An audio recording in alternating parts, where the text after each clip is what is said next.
या देवी सर्वभूतेषु मां स्कन्दरूपेण संस्थिता नमस्तस्यै नमस्तस्यै नमस्तस्यै नमो नमः। आज आपको सुना रहे हैं दुर्गा सप्तशती का 5वें दिन का पाठ। नवरात्रि के 5वें दिन माँ दुर्गा के पंचम स्वरूप माँ स्कंद माता की उपासना की जाती है। स्कंद कुमार कार्तिकेय की माता के कारण इन्हें स्कंद माता कहा जाता है। भगवान स्कंद बाल रूप में इनकी गोद में विराजमान हैं। माता स्कंद का यह पाठ या कथा पढ़ने या सुनने से संतान प्राप्ति तथा समस्त इच्छाएं पूर्ण हो जाती हैं तथा मनोवांछित फल की प्राप्ति होती है। इस कथा को बड़े ही प्रसन्न चित्त होकर सुने। महर्षि मेधा ने कहा, पूर्व काल में शुम्भ निशुम्भ नामक असुरों ने अपने बल के मद से इंद्र का त्रिलोकी का राज्य और यज्ञों के भाग छीन लिए और वह दोनों इसी प्रकार सूर्य चंद्रमा धर्मराज और वरुण के अधिकार भी छीन कर स्वयं ही उनका उपयोग करने लगे। वायु और अग्नि का कार्य भी वही करने लगे और इसके पश्चात उन्होंने जिन देवताओं का राज्य छीना था उनको अपने अपने स्थान से निकाल दिया। इस तरह से अधिकार छीने हुए तथा दैत्यों द्वारा निकाले हुए देवता अपराजिता देवी का स्मरण करने लगे कि देवी ने हमको वर दिया था कि मैं तुम्हारी संपूर्ण विपत्तियों को नष्ट करके रक्षा करूँगी। ऐसा विचार कर सब देवता हिमालय पर गए और भगवती विष्णु माया की स्तुति करने लगे। देवताओं ने कहा, देवी को नमस्कार है, शिव को नमस्कार है, प्रकृति और भद्रा को नमस्कार है। हम लोग रौद्रा, नित्या और गौरी को नमस्कार करते हैं। चंद्र रूपिणी व शुभ रूपा देवी को निरंतर नमस्कार है। शरणागतों का कल्याण करने वाली बुद्धि और सिद्धि रूपा देवी को हम बार बार नमस्कार करते हैं। लक्ष्मी तथा सर्ववाणी को नमस्कार है। दुर्गा को दुर्ग स्थलों को पार करने वाली दुर्गपारा को सारा सर्वकारिणी ख्याति कृष्णा और ध्रुम देवी को सदैव नमस्कार है। अत्यंत सौम्य तथा अत्यंत रौद्र रूपा को हम नमस्कार करते हैं। उन्हें हमारा बारंबार प्रणाम है। जगत की आधारभूत कृति देवी को बार बार नमस्कार करते हैं। जिस देवी को प्राणी मात्र विष्णु माया कहते हैं उसको नमस्कार है। संपूर्ण प्राणियों में क्षुधा रूप से विराजमान है उनको नमस्कार है, उनको नमस्कार है। जो देवी संपूर्ण प्राणियों में छाया रूप से स्थित हैं उनको नमस्कार है। जो देवी सब प्राणियों में शक्ति रूप से स्थित हैं उसको नमस्कार है। इस प्रकार असुरों के सताए हुए हम संपूर्ण देवता उस परमेश्वरी को इस समय नमस्कार करते हैं तथा जो भक्ति पूर्वक स्मरण की जाने पर तुरंत ही सब विपत्तियों को नष्ट कर देती हैं।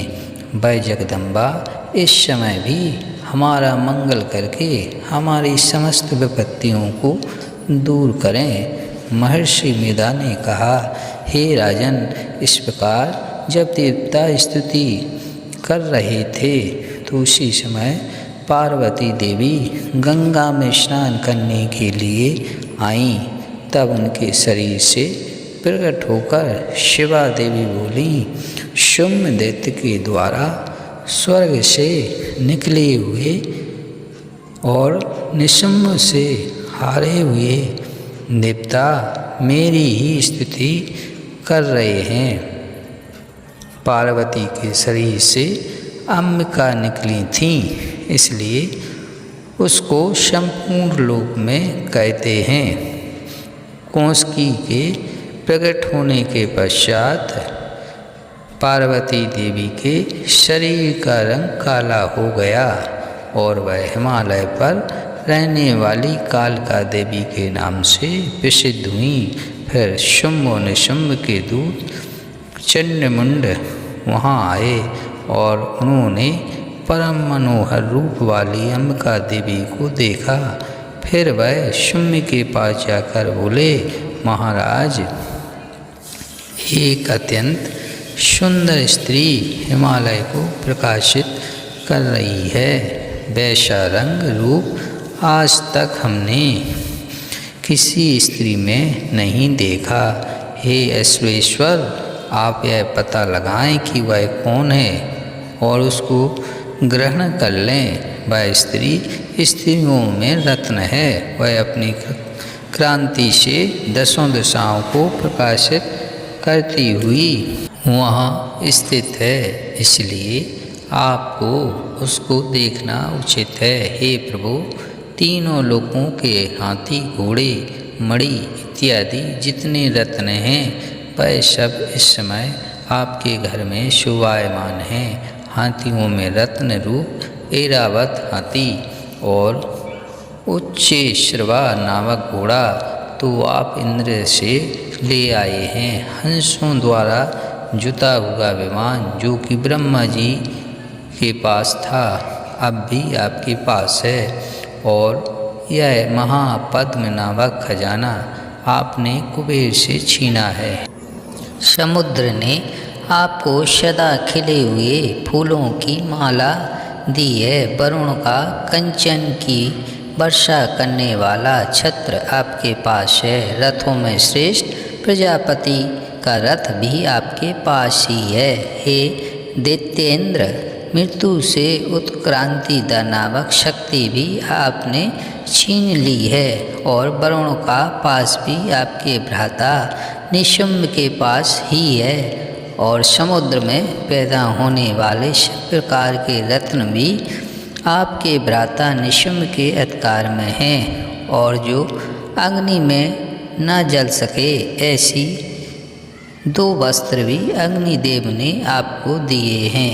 हे दैत्यराज, इस प्रकार सारी वस्तुएं आप संग्रह कर चुके हैं, तो फिर आप यह कल्याणमय स्त्रियों में रत्न रूप अनुपम स्त्री आप क्यों नहीं ग्रहण करते?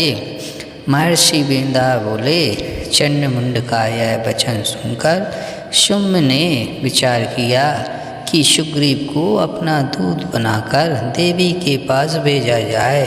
प्रथम उसको सब कुछ समझा दिया और कहा कि वहाँ जाकर तुम उसको अच्छी तरह से समझाना और ऐसा उपाय करना जिससे वह प्रसन्न होकर तुरंत मेरे पास चली आए।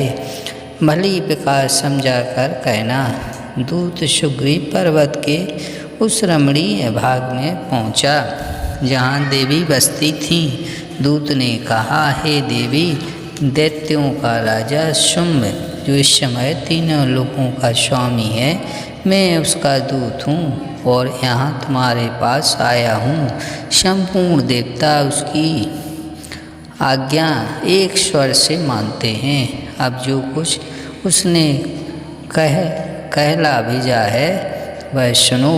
उसने कहा है, इस समय संपूर्ण त्रिलोक ही मेरे वश में है और संपूर्ण यज्ञों के भाग को पृथक पृथक मैं ही लेता हूँ और तीनों लोकों में जितने श्रेष्ठ रत्न हैं वह सब मेरे पास हैं। देवराज इंद्र का वाहन ऐरावत मेरे पास है जो मैंने उससे छीन लिया है। उच्चैःश्रवा नामक घोड़ा जो क्षीर सागर मंथन करने से प्रकट हुआ था उसे देवताओं ने मुझे समर्पित किया है।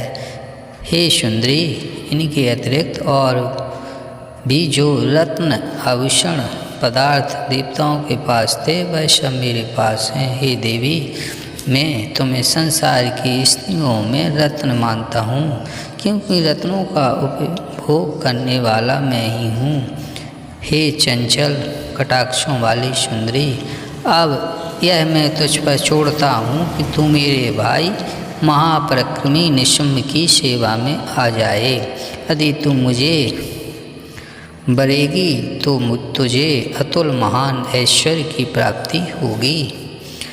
अतः तुम अपनी बुद्धि से विचार कर मेरे पास चली आओ। महर्षि मेधा ने कहा, दूत के ऐसा कहने पर संपूर्ण जगत का कल्याण करने वाली भगवती दुर्गा मन ही मन मुस्कुराईं और इस प्रकार कहने लगीं।